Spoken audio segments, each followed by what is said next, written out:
ringrazio l'onorevole Rosanna Conte e l'amico Gabriele Michieletto per aver scelto Palazzo Ferrofini per presentare l'impresa ciclistica ideata da Adriano Pellizzon e Paolo Vidotto, che saluto nelle duplici vesti di Presidente del Consiglio regionale nonché di Presidente dell'Associazione Culturale Via Querinissima, organismo che è riuscito a concentrare attorno a sé amministratori locali, governi regionali, università, biblioteche, oltre a, peraltro anche ad altri soggetti tipo l'autorità portuale di Venezia, per presentare la candidatura al Consiglio d'Europa dell'itinerario legato alla vicenda di Pietro Querini come itinerario culturale europeo. Una proposta che coinvolge, ripeto, il comitato scientifico di primo ordine, docenti universitari di atenei di tutta Europa. Ringrazio l'amica Rosanna Conte, con la quale abbiamo presentato al Parlamento europeo la nostra proposta, scientificamente corretta e suffragata da numerosi studi e saggi. Adesso siamo in attesa di vedere le risoluzioni che verranno assunte dal Consiglio d'Europa verso fine maggio, quindi siamo in fase di esame, chiamiamo. Per il Consiglio d'Europa gli itinerari culturali sono uno strumento volto a dimostrare, attraverso percorsi trasversali e transnazionali, che il patrimonio culturale dei diversi paesi europei è in realtà un patrimonio comune. Essi sono quindi principalmente un veicolo di comunicazione, di scambio tra nazioni, culture, cioè uno strumento per consolidare l'identità europea in un processo virtuoso di riappropriazione democratica del proprio essere collettività. Gli itinerari culturali del Consiglio d'Europa sono un invito al viaggio, alla scoperta del ricco e variegato patrimonio culturale europeo. Il loro scopo è quello di creare una rete di persone in luoghi legati tra loro grazie a una storia e a un patrimonio comuni. Gli itinerari culturali mettono in pratica i valori del Consiglio d'Europa: diritti umani, diversità culturale, dialogo e scambi interculturali. Il viaggio del Querini dal Mediterraneo ai mari artici e poi dalla Norvegia di rientro a Venezia, lungo i cammini romei attraverso la via tedesca e la via francigena, segna un momento della storia europea. Ci introduce in quell'Europa che stava prendendo una nuova dimensione, grazie a quei percorsi culturali che dall'umanesimo sarebbero sbocciati nei vari rinascimenti nazionali cinquecenteschi. Il significato del viaggio di Querini va ben oltre la testimonianza drammatica di un naufragio di un mercante. Il pellegrino, homo viator del Medioevo, esprimeva perfettamente la condizione umana della ricerca e della speranza. Per noi tutti questo itinerario, che tocca tutte le località citate dal Querini nel suo diario, custodito oggi in 2 manoscritti, uno in Biblioteca Apostolica Vaticana e l'altro qui alla Marciana, ebbene questo itinerario è una straordinaria occasione. Di certo Via Querinissima apre strade non solo al turista curioso che vuole uscire dalle rotte tradizionali e scoprire un nuovo mondo, nuovi scorci lontani dalle mete classiche asfissiate da masse incredibili di visitatori. È proprio l'avventura che oggi presentiamo, il viaggio in bicicletta da Venezia alle Lofoten, dove si salvò Pietro Querini in Norvegia. Questo itinerario, per 1000 motivi, non può svilupparsi lungo strade effettivamente percorse nel viaggio di rientro da Querini dalla Norvegia a Venezia, però dimostra lo straordinario fascino che ancora oggi caratterizza la vicenda del nobiluomo veneziano e spinge noi tutti a porci come obiettivo dei prossimi anni di un approfondimento sull'effettivo viaggio via terra dei 2 gruppi di naufraghi che si salvarono grazie all'aiuto degli abitanti dell'isola di Røst. I nostri ciclisti oggi aprono a loro modo una rotta e sarebbe bello che questa rotta domani, con l'aiuto di tutte le amministrazioni locali, regionali e statali e anche quelle europee coinvolte, potesse trasformarsi in una grandiosa pista ciclabile che da Venezia raggiunge Bodo e poi anche Caponord. Bodo quest'anno è capitale europea della cultura. In Norvegia, appunto, una cosa molto particolare, siamo stati anche protagonisti con Nicoletta Martorana e con Antonio Franzina proprio negli eventi inaugurali lo scorso febbraio, e penso che sia anche il momento giusto per mostrare appunto itinerari e viaggi come quello che stiamo presentando qui oggi. Il tratto italiano è percorso dalla Romea tedesca, quello appunto intrapreso nel rientro da Niccolò Michiel e Cristoforo Fioravante assieme a Ghirardo da Lione, rientrati da Rost lungo la Germania. nella tratta della via Claudia Augusta, dall'abbazia di Novacella a nord di Bressanone sino a Padova, attraverso la Valsugana. È praticabile in larga parte su pista ciclabile o su percorsi fuori da grandi vie di traffico.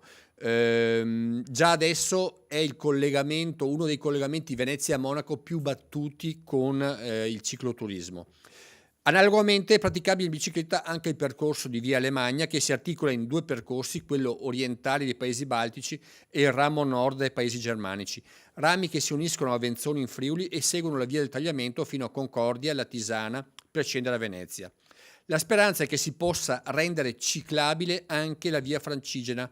Il mercato turistico europeo, lo sviluppo del turismo ecosostenibile, la diffusione anche delle biciclette a pedalata assistita ci dicono che esiste un'effettiva domanda, e la riprova sta proprio nell'impresa che presentiamo qui oggi e che vede impegnati in una sfida non semplice Adriano Pellizzon e Paolo Vidotto, ai quali va il merito di rilanciare l'idea della possibile realizzazione praticabile anche su due ruote di un itinerario che, come recita il nome della nostra associazione, ci porta dal mito alla storia.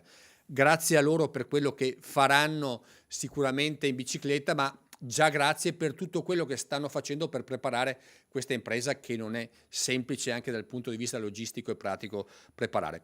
Chiamo qui la collega Rosanna Conte, che ha avuto la cortesia di partire un po' dopo per Bruxelles oggi, per essere qui con noi oggi a presentare questa iniziativa. Rosanna, prego.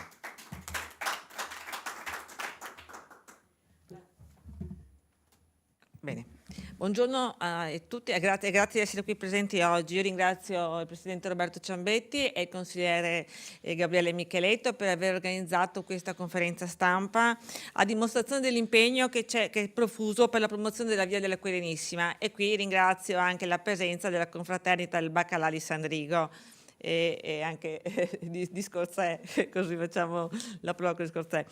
Insieme avevamo già presentato questo splendido itinerario culturale a Bruxelles, nel Parlamento europeo, dove in quell'occasione avevo fatto io gli onori di casa, ma al tempo cercavamo di dare una cornice europea per dare il vero senso di dove i valori, l'espressione, i valori della Via della Quirinissima, che sono la solidarietà, la cultura, la storia, l'identità, la religione e anche la gastronomia. Ecco, l'avevamo anche fatto per iniziare questo, come ha detto il Presidente Ciambetti, questo nuovo percorso, questo itinerario di riconoscimento da parte del Consiglio d'Europa come itinerario culturale europeo. Penso che siamo a buon punto. E anche questa iniziativa sicuramente può andare a maggior ragione a rafforzare quello che è l'apporto per quanto riguarda il turismo e l'economia della nostra regione. Progetti come quelli di oggi, fatti appunto da Adriano Pellizzon e Paolo Vidotto, si uniscono, sono importanti non in quanto in sé, ma in quanto servono anche a unire i rapporti tra la nostra regione Veneto e l'Unione Europea, quindi riusciamo a creare quindi un collegamento ed è fondamentale, perché si parla di concetti comuni come il turismo sostenibile, un'alimentazione sana, l'attività fisica, la valorizzazione dei prodotti veneti, anche in questo caso gastronomici, che vanno dal baccalà al radicchio rosso tardivo di Treviso, e quindi andiamo a promuovere questi prodotti di qualità che poi sono le nostre eccellenze.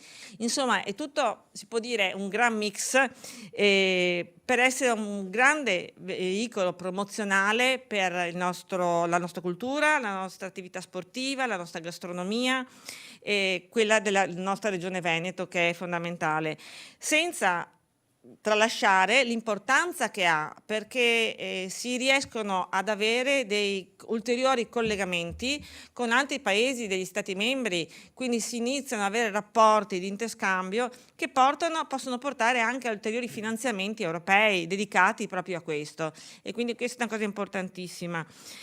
Infatti anche Querini nel suo viaggio, sia all'andata che al ritorno, ha avuto numerosi contatti che poi gli sono serviti, e io speravo che i nostri ciclisti passassero anche per il Belgio, però mi hanno detto che l'avrebbero allungata un po' troppo e quindi sarebbe stata una bella cosa passare per Bruxelles o per Bruges, quindi avremmo completato, ma non si sa mai, un'altra volta.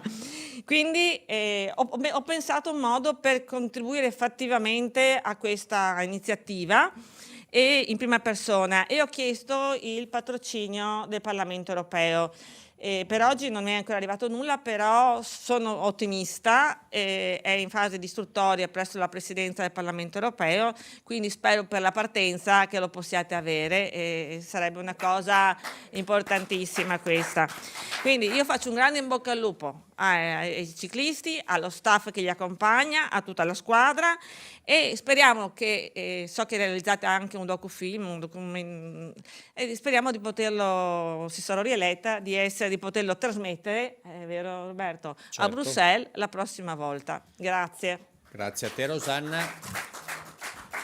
Direi che la deviazione in Belgio sarebbe una deviazione consistente da fare a pedali.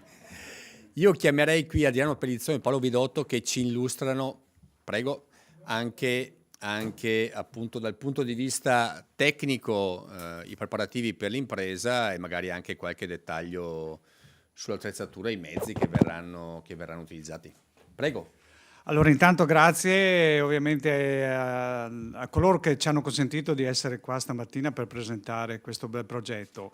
Volevo salutare due amici, consentitemi, Tiziana Agostini, presidente della Venerabile Confraternita del Baccalà di Sandrigo, e Lorenzo Michelan, presidente della Proloco di Scorzè, che ci stanno veramente dando una mano a questo progetto.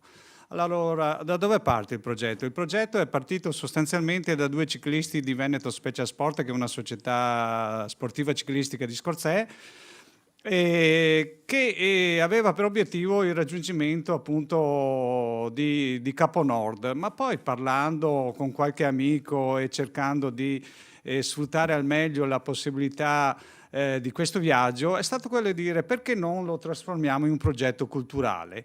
Un progetto culturale che, devo dire, è andato al di là delle nostre più rosee aspettative, perché ha coinvolto tanti amici. Abbiamo una sfilza di patrocini che speriamo appunto in quello del Consiglio del Parlamento europeo, ma che vanno poi dalla città metropolitana ai comuni di Venezia, di Scorzè, di Sandrigo, alla municipalità di Rost, alla regione norvegese del Nordland, che vedete appunto nel nostro logo che presentiamo ufficialmente oggi. Sono i due loghi della Repubblica della Serenissima e della regione norvegese del Nordland. Ovviamente non poteva mancare l'effigie del Baccalà e i ciclisti, perché la presunzione del nostro viaggio non è quello di tracciare la via della bici per le isole Lofoten o per Capo Nord.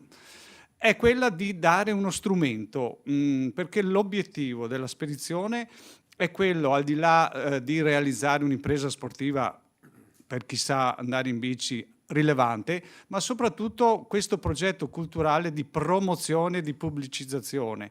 Primo a favore della via Querinissima e poi anche dei prodotti di eccellenza della gastronomia veneta, perché sono previsti degli incontri istituzionali lungo il tragitto, quindi in particolare mi riferisco al radicchio, al prosecco, alle ricette del baccalà nelle sue diverse declinazioni, e di sviluppare e di dare ulteriore sviluppo alle vie ciclabili già esistenti. Sto parlando delle vie ciclabili ovviamente extraurbane, che sono quelle che per il ciclismo, per il cicloturismo, sono poi quelle che vengono percorse, perché chiaramente potete immaginare che in un tragitto di 3.200 km per raggiungere le Lofoten il ciclista sceglie sì strade secondarie, ma l'asse viario è quello più diretto da nord a sud. Quindi nessuna presunzione di tracciare un percorso certificato, ma sicuramente di essere uno strumento a favore di Via Querinissima.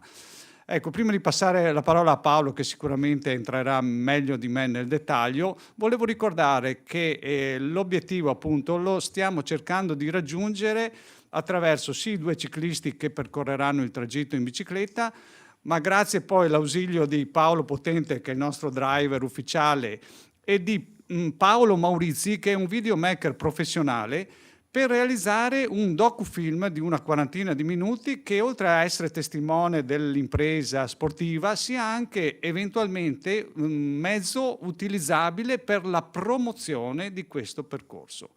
Quindi da sto lato qua noi ci offriamo come strumento per promozionare il territorio e via Querinissima. Grazie a voi. Grazie appunto a Adriano Pellizzon. Paolo Vidotto che ci dà qualche numero. Sì, continuo intanto con i ringraziamenti, anche perché non è semplice, è bellissimo essere qua in Consiglio regionale, e grazie a Gabriele Micheletto, diciamo il consigliere regionale nostro di Scorzè, per cui diciamo siamo qua. Molto volentieri a presentare questa iniziativa che, come diceva Adriano, è nata in un senso, ma giustamente e più opportunamente si sviluppa in tutt'altro senso, turistico e culturale. Poi la fatica resta solo a noi. E, naturalmente passeremo l'Austria, passeremo la Germania, la Danimarca, la Svezia, transiteremo in Svezia per arrivare poi in Norvegia. Quando passiamo dalla Svezia alla Norvegia siamo appena alla metà di tutto il viaggio, appena.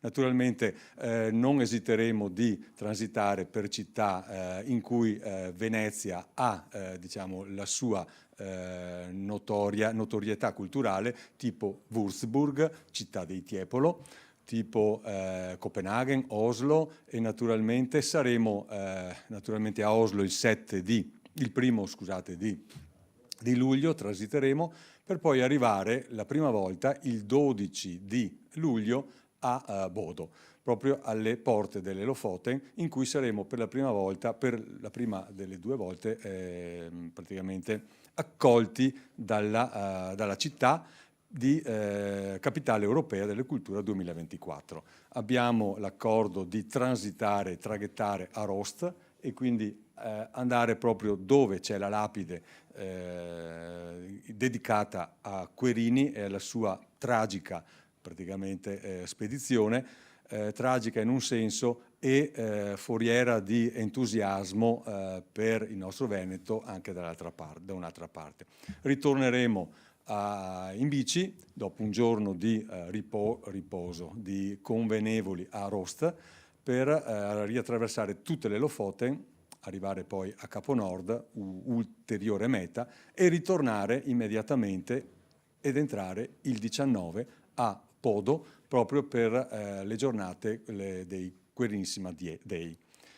Naturalmente ricevuti dalla cittadinanza, lì troveremo tutti gli amici che dall'Italia ci hanno dato una mano, il Consiglio regionale Veneto, la Venerabile Confraternita, la Proloco e grazie, partiamo ancora adesso, per questo vostro impegno che suggella diciamo, questa collaborazione. Che dire di più? Grazie ancora a tutti e grazie al Querini che è riuscito a catturare in quei tempi, 1432, quello che nessuno sapeva e che era il tesoro delle Lofoten e che è risultato essere attualmente un ulteriore tesoro per il nostro Veneto, per le province di Vicenza, Treviso, Venezia, Padova, in cui il baccalà va consumato alla grande. 90% del consumo del baccalà delle Lofoten è nostro Veneto. Grazie anche a Via Querinissima, a Nicoletta Martorana che ci ha introdotto in questo. Naturalmente il Consiglio europeo per la Commissione europea e l'onorevole Conte per queste opportunità. Grazie ancora alla Regione. Grazie a Paolo. Io chiamerei qui la già pluricitata Tiziana Agostini, mia presidente nella confraternita del Baccalà Vicentina. Tiziana, prego. Buongiorno Presidente, buongiorno a tutti. Si dice che quando si mette una scadenza ad un sogno diventa un progetto e un progetto può diventare realtà. Nel 2007 una barca a vela partì per le Lofoten, capitanata da Antonio Chemello, l'attuale presidente della Proloco di Sandrigo. E da lì è nata l'idea di rispolverare l'itinerario di Pietro Querini e farlo diventare qualcosa di concreto. Naturalmente questo è stato possibile grazie alla presenza fondamentale di un'istituzione e del suo presidente Roberto Ciambetti, quindi il Consiglio regionale del Veneto e poi il Parlamento europeo, l'onorevole Conte. Stiamo strutturando e realizzando questo sogno che è la via Querinissima, una via di pace e di amicizia, perché Pietro Querini fu accolto e salvato dagli abitanti di Rest. E questa è un'indicazione bellissima in tempi di guerra, in tempi di incomprensione, attraverso la via del merluzzo che diventa stoccafisso, quindi attraverso una mummia noi possiamo costruire la pace e le connessioni tra i popoli. Sandrigo accoglie ogni anno nella grande festa dello stoccafisso trasformato in baccalà alla vicentina. La confraternita promuove la dimensione culturale della tradizione dello stocco. Stiamo lavorando anche per estendere una rete che parta dal Veneto e connetta tutta l'Italia. Non ci sono limiti alla nostra fantasia, ma è una fantasia che si fonda su radici concrete che sono quelle della bontà dei prodotti, dell'amicizia, delle connessioni che le istituzioni in questo caso rendono concrete. Quindi il nostro sogno diventa realtà grazie a questa dimensione istituzionale, grazie a Bodo che ci accoglierà e grazie a questi ciclisti formidabili che sono Adriano Pellizzon e Paolo Vidotto, che per primi mostrano la concretezza della via Querinissima nella sua dimensione istituzionale, che speriamo sia confermata anche dal Consiglio d'Europa. Grazie. Grazie Tiziana. Io direi che le cose principali le abbiamo dette, quindi appuntamento nella seconda metà di giugno per la partenza da Venezia di questa, diciamo, impresa avventura ciclistica, e poi appuntamento nelle giornate dedicate a Via Querinissima a Bodo, Capitale Europea della Cultura 2024, dal 18 al 21 di luglio a Bodo, quindi 2 momenti in cui vedremo veramente unita l'Europa da nord a sud, con mezzi a trazione muscolare che mettono in collegamento, che mettono in link luoghi lontani, popoli lontani, ma che anche attraverso imprese come queste possono rendersi conto di essere in una Europa assolutamente che può collaborare, che può lavorare assieme, che può guardare al futuro con ottimismo. Quindi buona pedalata, che sicuramente sarà un'avventura che anche poi, se riportata appunto con un documentario, sarà utilissima, penso, per ispirare anche tanti altri viaggiatori. Ringrazio anch'io tanto Gabriele Micheletto, che ha fortemente voluto questa giornata, che sta seguendo l'iniziativa in prima persona e che vedremo in bicicletta alla partenza. Grazie, arrivederci.